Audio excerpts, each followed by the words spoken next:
ആശകളുടെ കൂടാരങ്ങളിൽ, ആശകളുടെ കൂമ്പാരങ്ങളിൽ, മോഹങ്ങളുടെ കൊട്ടാരങ്ങളിൽ, ആ സ്വപ്നത്തേരുകളിൽ ജീവിച്ച് ജീവിച്ച് ജീവിച്ച് എല്ലാ പ്രാർത്ഥനയും കച്ചവടമാക്കി മാറ്റി പ്രാർത്ഥിക്കുന്ന എല്ലാം ഈ പ്രാർത്ഥന ചൊല്ലി, ആ പ്രാർത്ഥന, ഈ പ്രാർത്ഥന, മറ്റേ പ്രാർത്ഥന ചൊല്ലി ചൊല്ലി ചൊല്ലി ചൊല്ലി ഈ ഭൂമിയിലെ കാര്യങ്ങൾ നടക്കാൻ വേണ്ടി ആത്മീയത മുഴുവൻ വിപണന വസ്തുവാക്കി മാറ്റി മനുഷ്യന്റെ ആഗ്രഹങ്ങൾക്ക് മാത്രം കടിഞ്ഞാണില്ലാത്തൊരു കുതിരയെ പോലെ അഴിച്ചുവിടാൻ പാകത്തിൽ ആത്മീയതയെല്ലാം അങ്ങനെ ആക്കിയിട്ട് നമ്മൾ സ്വർഗത്തെക്കുറിച്ചോ ആത്മീയതയെക്കുറിച്ചോ കഷ്ടത സഹിക്കുന്നതിൻ്റെ മഹത്വത്തെക്കുറിച്ചോ ഒന്നും ചിന്തിക്കാതെ നമ്മളിങ്ങനെ പ്രത്യാശയില്ലാത്ത ജനമായിട്ട് മാറുകയാണ്. നമുക്ക് നിരാശയില്ലാതെ ജീവിക്കണം കേട്ടോ. നമുക്ക് ആർക്കും ഡിപ്രഷൻ വരാൻ പാടില്ല. ഡിപ്രഷനെ യേശുവിൻ്റെ നാമത്തിൽ ഇന്ന് ഉപേക്ഷിച്ചിട്ട് പൊക്കോളുക. അത് മാറുകയാണ്. You renounce depression in the name of Jesus. It is gone. നമുക്ക് എന്തിനെ പ്രതിയാണ് നിരാശപ്പെടാനുള്ളത്? കർത്താവ് നമ്മുടെ കൂടില്ലേ? കർത്താവ് നമ്മളെ സഹായിക്കത്തില്ലേ? കർത്താവ് നമുക്ക് സ്നേഹം തരില്ലേ?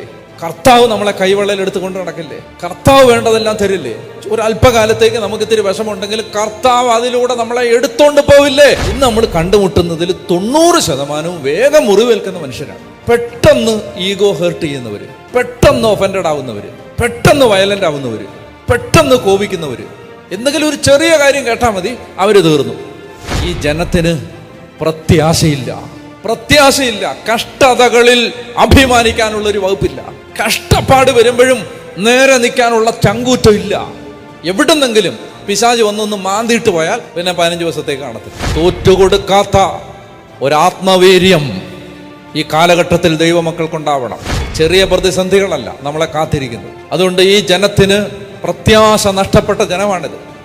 ഈ ജനത്തിന് പ്രത്യാശയില്ല. അതിന് പകരം എന്താ ഉള്ളതെന്നറിയാം?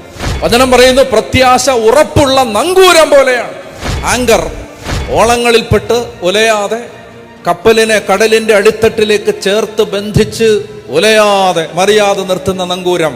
അതാണ് കാറ്റിലും കോളിലും കടലിരമ്പത്തിലും ഒന്നും മനുഷ്യൻ പതറിപ്പോവാതിരിക്കാൻ മനുഷ്യനെ നേരെ നിർത്തുന്ന പിശാചിന്റെ ഏറ്റവും ശക്തമായ ആയുധങ്ങളിൽ ഒന്നാണ് മനസ്സ് മടുപ്പിക്കുന്ന അനുഭവങ്ങൾ.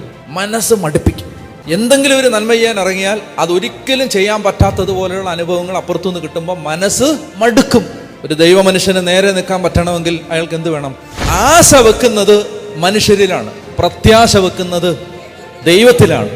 ചെറിയ കാര്യങ്ങൾ കേട്ട് തകർന്നു പോവാണ്, മടുത്തു പോവാണ്, അവസാനിപ്പിക്കുകയാണ്.